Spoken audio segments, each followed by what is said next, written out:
औज़ुबिल्लाहिमिनश्शैतानिर्रजीम बिस्मिल्लाहिर्रहमानिर्रहीम।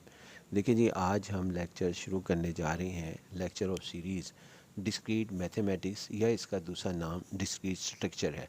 आज जो हम टॉपिक शुरू कर रहे हैं वो हमारे पास है रिलेशंस, जो कि काफ़ी सब्जेक्ट्स के अंदर पढ़ाया जाता है। तो सबसे पहले जी हमारे पास आता है रिलेशंस को समझने के लिए हम चंद डेफिनेशंस पहले करेंगे, फिर उसके बाद हम इसको डिफ़ाइन करेंगे। And ordered pairs A B consist of A and B, यानी ऑर्डर्ड पेयर हम किसे कहते हैं, जिस तरह ए और बी हमारे पास है।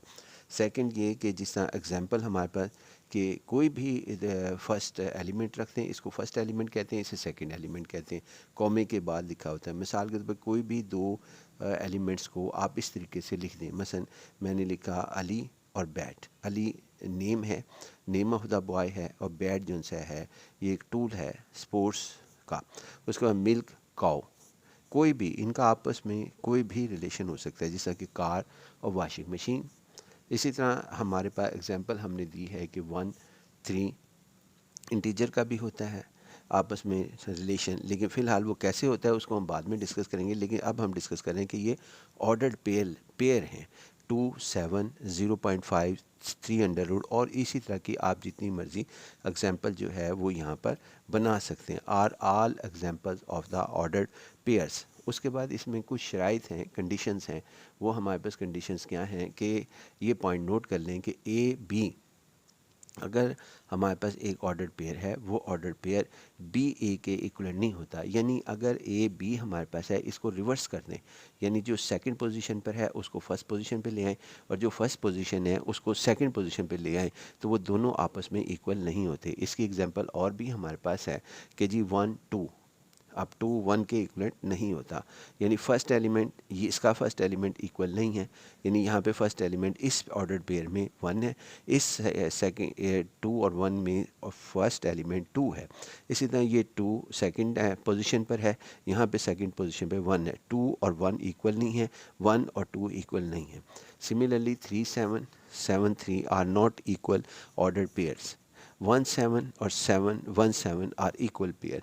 ए बी और B A B are equal pair या और इक्वल ऑर्डर्ड पेयर्स। उसके बाद अब हमारे पास है कि अगर कोई इस तरीके से लिखा हो, if A B equal to C D, यानी लिख दिया गया हो, यानी तस्लीम कर लिया गया हो, एक्सेप्ट कर लिया गया हो कि ये पेयर इस पेयर के इक्वलेंट है, तो इस कंडीशन में आपके पास सिर्फ एक ही पोजीशन है कि आपका पहली position A is equal to C लिखा हो और B is equal to D लिखा हुआ, जिस तरह के ये हमने यहाँ पर लिखा है। A is equal to C, B is equal to D. इस नोटेशन का मतलब है if and only if.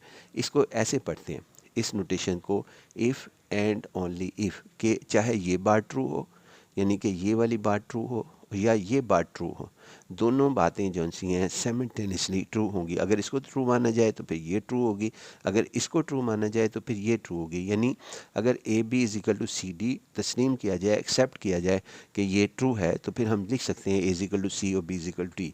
If and only if का मफहूम समझा रहा हूँ मैं।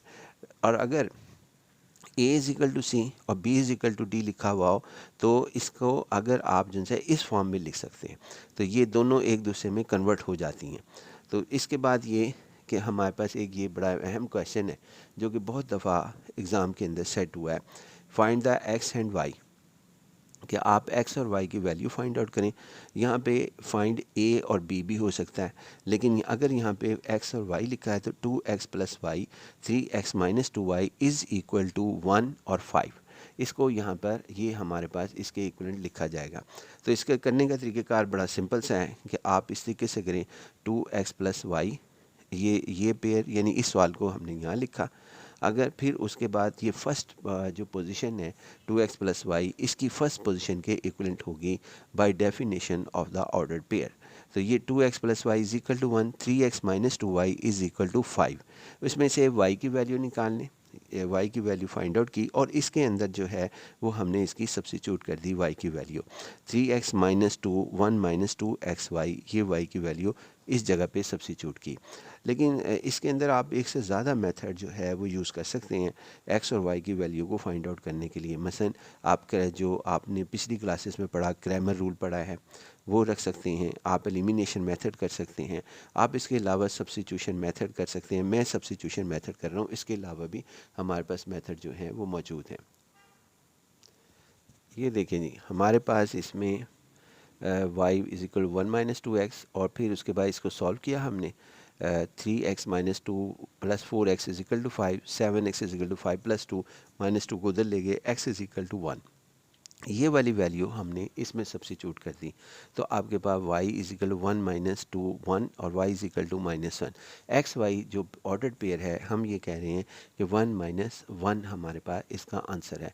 और अगर हम इसके सोल्यूशन यानी क्वेश्चन नंबर 1 और 2 में x की वैल्यू 1 y की वैल्यू -1 रखें तो लेफ़्ट हैंड साइड और राइट हैंड साइड इक्वल साबित होगी। उसके बाद फिर हम यहाँ पे कह रहे हैं कि जो पेयर्स होते हैं यानी वो सिर्फ 2 ऑर्डर्ड पेयर नहीं होते, वो n टुपल्स होते हैं। यानी n टुपल्स का क्या मतलब है कि जैसा ये 1 - 3 लिखा हुआ है एक पेयर है, इसमें जो फर्स्ट है इसको यानी इसको जो है 1 टुपल और इसको 2 टुपल्स यानी 2 टुपल्स और पेयर हम इसको कहते हैं। इसको 1 - 3 2 या ये और भी एग्जांपल्स हैं A B C are 3 tuple are called triple order triple, यानी कि ट्रिपल 3 टुपल्स कहते हैं। सिमिलरली अगर इसके अंदर 4 हो जाएं 1 - 1 3, कोई से 4 रियल नंबर हो जाएं, कोई नेम हो जाएं, कोई भी आप यहाँ पर डिफ़ाइन कर सकते हैं। यहाँ पर मसलन यहाँ पे लिख दें आप एग, यहाँ पे लिख दें बैट, यहाँ पे लिख दें आप हॉकी, इधर लिख दें कि आप यहाँ पर पेंसिल। तो ये 4 और फिर ब्रैकेट क्लोज कर दें तो ये इसको भी 4 टुपल हम कहेंगे। सिमिलरली आप 5 टुपल्स बना सकते हैं और दूसरे बना सकते हैं। इसमें मैंने अल्फ़ा बीटा गैमा डेल्टा भी एक एग्जांपल दी है। इसमें ये भी कहा है कि आप जो है ना n टुपल्स भी होते हैं, यानी कि 5 के बजाय 6 7 8 9 10 जितने भी बनाना चाहें वो टुपल्स हो सकते हैं। यहाँ पे हमने 2 एग्जांपल दी हैं n टुपल की, 2 example for n tuple A1 A2 A3 AN are all real numbers के ये रियल नंबर हैं। सिमिलरली B1 B2 B3 यानी रियल नंबर से मुराद है कि यहाँ पे आप 1 लिख दें 2 लिख दें, जैसा कि ये हमने लिखा है 1 2 3 4 5 6 7 8 और इसी तरह 3 3 ये हमने यानी यहाँ पे लिख दें, या B1 को B2 B3 BN को हम 3 3 3 3 लिख दें। ये देखें इसको हमने लिखा है कि n टाइम्स आपने लिखना है, यानी कि ये कहाँ तक जाने सो ऑन कि हम यहाँ पर इसके अंदर जो इस्तेमाल कर रहे हैं वो 3 3 तक कर जाना है। उसके बाद आते हैं जी हम यहाँ पर इसके अंदर कार्टेशियन प्रोडक्ट ऑफ 2 सेट्स। ये पिछली क्लासेस में भी पढ़ा था हमने कि अगर 2 सेट्स हों तो उनकी कार्टेशियन प्रोडक्ट कैसे ली जाती है। मसलन इसके अंदर ये कह रहे हैं कि हम सेट बिल्डर फॉर्म में A cross B is equal to AB, यानी A क्रॉस B में ऐसे पेयर शामिल होंगे, 2 टुपल शामिल होंगे या ऐसे पेयर शामिल होंगे जिनमें जो फर्स्ट एलिमेंट है वो सेट A से होगा, ये लिखा हुआ है, और सेकंड एलिमेंट जो है वो सेट B से होगा। ये एक डेफिनेशन है जिसकी मिसाल ये आपके सामने है कि A is equal to 1 3 B is equal to C D J। अब इनका A क्रॉस B निकालें तो आपके पास 1C 1D 1C 1D 1G 3C, ये लिखा हुआ है 3C, और उसके बाद 3D और 3G ये हमारे पास लिखा हुआ है। यानी ये हमारे पास कार्टेशियन प्रोडक्ट या क्रॉस प्रोडक्ट ऑफ 2 सेट्स हमारे पास कहलाती है। अब ये एक और इसमें बात नोट करने वाली है कि A क्रॉस B और B क्रॉस A जो है वो नॉट इक्वल होते हैं for non empty and unequal subsets A and B। यानी नॉन एम्प्टी होना ज़रूरी है, क्योंकि अगर A या B हमारे पास एम्प्टी हो जाए यानी इसमें कोई एलिमेंट ना हो, चाहे A या B में, तो इनकी जो क्रॉस प्रोडक्ट होगी वो भी एम्प्टी होगी। यानी A cross empty set is equal to empty cross A, ये दोनों आपस में एम्प्टी सेट फिर इक्वल हो जाएंगे। और अगर ये दोनों अनइक्वल हों यानी नॉन एम्प्टी हों, इसके अंदर A और B में कुछ ना कुछ एलिमेंट्स हों, जिस तरह कि ये हैं 1 3 और C D G, तो फिर आपने जो है यहाँ पे इनका जवाब ऐसे नहीं आएगा कि A क्रॉस B और B क्रॉस A इक्वलेंट हो जाए। तो A क्रॉस B हम मालूम करते हैं 1C 1D 1G 3C, उसके बाद 3D और 3G हमारे पास लिखा जाएगा। तो उस सूरत हाल में ये A क्रॉस B है, Cartesian product for the two sets A and B, या cross product for the two sets A and B। फिर B और यानी B क्रॉस A मालूम करते हैं। जब हम B क्रॉस A मालूम करेंगे तो B हमारे पास यानी इस सेट को, ये B है हमारे पास, इसको पहले लिख लिया और A सेट को जो बाद में उसको लिख लिया। तो B क्रॉस A हमारे पास होगा C1 C3 D1, ये लिखा गया, D3 ये लिख रहे हैं हम सारे के सारे, G1 और G3 ये हमारे पास। लेकिन इसके अंदर देखें B क्रॉस A के एलिमेंट्स किसी और तरह के फॉर्मेट रखते हैं, A क्रॉस B के एलिमेंट्स किसी और तरह फॉर्मेट, यानी यहाँ 1C है तो इधर C1 है, उसके बाद अगर यहाँ 1D है तो इधर D1 है, अगर यहाँ 3G है तो फिर आपके पास यहाँ G3 है। तो ये दोनों इक्वल नहीं है। यहाँ पे हमने एक एग्जांपल भी सेट की कि 1C not equal to C1, क्योंकि C और C D G are any real number के कोई भी रियल नंबर हो सकते हैं, यानी C की वैल्यू कुछ भी दे सकते हैं, G D की कोई भी वैल्यू, G की कोई भी वैल्यू। मैंने यहाँ C की वैल्यू 4 रख दी, तो यहाँ पे रखें 1 और इस जगह C की जगह 4, यहाँ पे भी 4 और 1, तो पहली पोजीशन 1 हो गई और ये 1 और 4 और फिर उसके बाद 4 और 1। आपके पास देखें पहली पोजीशन 1 4 के इक्वलेंट नहीं है, इसी तरह 4 1 के इक्वलेंट नहीं है, लिहाजा ये दोनों नॉन इक्वलेंट है। फिर उसके बाद ये हमारे पास आता है कि अगर आपके पास, ये नोट करने की बात है, पॉइंट्स हैं कि अगर A क्रॉस 5 है, यानी एक सेट नॉन एम्प्टी है दूसरा एम्प्टी है, तो या दोनों ही नॉन एम्प्टी हैं, तो आपका आंसर जो सा होगा वो क्रॉस प्रोडक्ट का उसको हम एम्प्टी मानते हैं। इसी तरह जिस तरह एक एग्जांपल की 4 3 और B एम्प्टी सेट, यानी कि चाहे आप ऐसे लिख लें चाहे ऐसे लिख लें, तो उसके बाद A cross B is equal to empty set, B cross A is equal to empty set, यानी कोई एलिमेंट इसके अंदर नहीं होगा, ये हमारे पास बाय डेफिनेशन मौजूद है। उसके बाद फिर हम यहाँ पे ये कह रहे हैं, इसके अंदर ये समझाने की कोशिश कर रहे हैं कि A क्रॉस B में जितने एलिमेंट्स होंगे उनकी तादाद, तादाद कितनी होगी, उसमें कितने एलिमेंट्स पाए जाएंगे, उसका फार्मूला क्या होगा वो हम कह रहे हैं। तो A क्रॉस B और ये जो मॉड सा लगा हुआ है दो लाइनें, इसका मफहूम यहाँ पे ये लिया जा रहा है, total elements in the A cross B set, A cross B set में जितने एलिमेंट्स हैं उनकी तादाद कितनी होगी। तो इसका तरीक़ेकार हमारे पास ये है कि आपने इसके एग्ज़ाम्पल हम लेते हैं, एग्ज़ाम्पल हमारे पास ताकि समझ आए आपको, जिस तरह ये था A क्रॉस B ये हमारे पास था।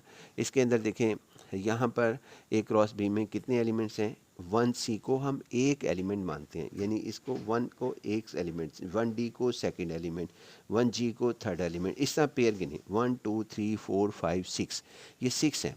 लेकिन अगर इसमें 6 है और A में कितने हैं, A में है 2 1 कॉमा, ये जो 1 कॉमा 3, क्योंकि इसमें पेयर नहीं है, सिंगल एलिमेंट है, इसमें 2 है इसमें 3 है, तो 2 मल्टीप्लाई 3 इज़ इक्वल टू 6, और वो 6 जो होंगे वो इसके एलिमेंट्स होंगे।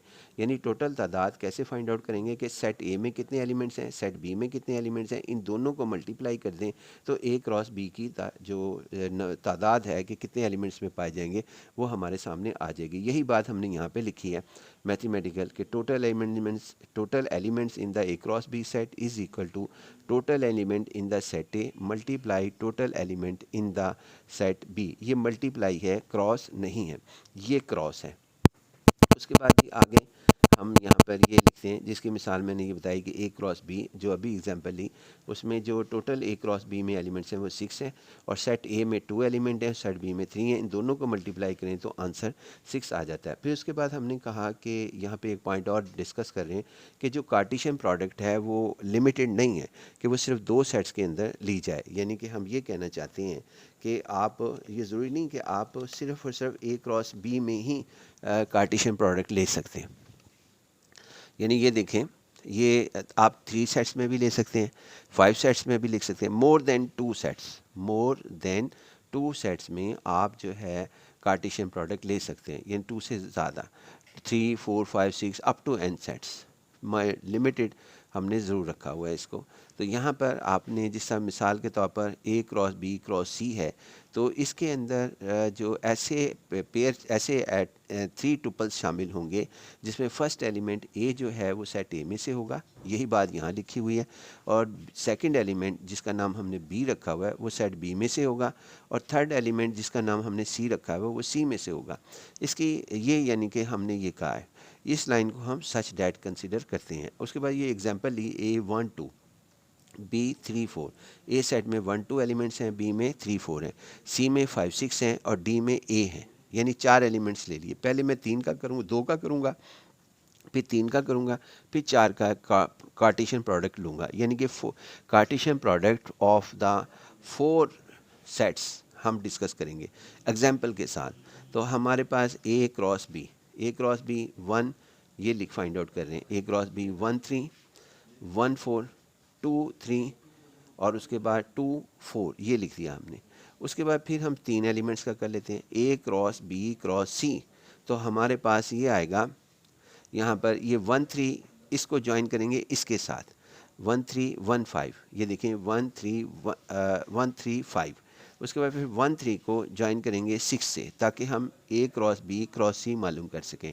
इसमें हम ए क्रॉस बी को एक अलहदा सेपरेट सेट मान रहे हैं और सी को अलहदा सेट मान रहे हैं। फिर हमारे पास कहते हैं 1 3 5 1 3 6, ये लिख दिया। उसके बाद फिर 1 4 5 1 4 5 1 4 6, देन आपके पास 2 3 5 2 3 5, ये लिख दिया। ये ए क्रॉस बी क्रॉस सी में लिख रहे हैं, 2 3 6 वो यहाँ पे लिख दिया। उसके बाद फिर आपके पास 2 3 कंप्लीट हो गए, 2 4 5 और 2 4 हमारे पास 6, ये ए क्रॉस बी क्रॉस सी आ गया, इसको हमने माना। अब उसके बाद ए क्रॉस बी क्रॉस सी को डी के साथ, यानी कि हम कार्टेशियन प्रोडक्ट फाइंड आउट करते हैं, ये फोर्थ हमारे पास है। तो हमारे पास ए क्रॉस बी क्रॉस सी क्रॉस डी, तो इसमें 1 3 5 ए, ये लिखा गया 1 3 5 ए। फिर 1 3 6, क्योंकि इसमें एक ही एलिमेंट है तो ए यहाँ पे लिखा जाएगा, 1 4 5 ए क्रॉस प्रोडक्ट में। उसके बाद यहाँ पे 1 4 6 ए, देन ये लिखा गया 1 4 6 ए। उसके बाद फिर आपके पास 1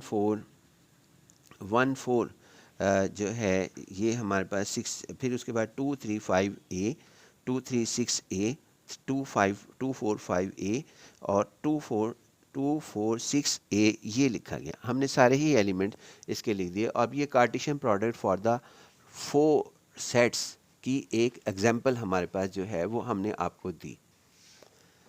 इसके बाद ना हम यहाँ पर हमने ये कहा कि जी आप 4 की बजाय 5 की, 6 की, 10 की, 15 की एग्जांपल ले लें अप टू AN, यानी A1 एक सेट है, A2 सेकंड सेट है। हमने ABC की जगह A1 लिख दिया, B की जगह A2 लिख दिया, A3 जो है वो हमने C की जगह लिख दिया, अगर A4 लिखता तो D की जगह, लेकिन हमारे पास लेटर ख़त्म हो जाते हैं, इसलिए हमने A1 cross A2 cross A3 cross up to AN लिखा। तो हमने ये कहा कि उसके N टुपल्स होंगे, जिसमें से हर जो पहला जो हमारे पास टुपल होगा, ये पहला कोऑर्डिनेट होगा, ये पहला एलिमेंट होगा, first element A1 set A1 को बिलोंग करेगा, और A2 जो है वो सेट A2 में से लिया जाएगा, और A3 जो है वो सेट A3 में से लिया, कैपिटल A3 में से लिया जाएगा, और AN कैपिटल AN से लिया जाएगा। इसको हम जो है सेट बिल्डर फॉर्म के अंदर इस तरीके से भी लिख देते हैं, यानी ये हमारे पास है।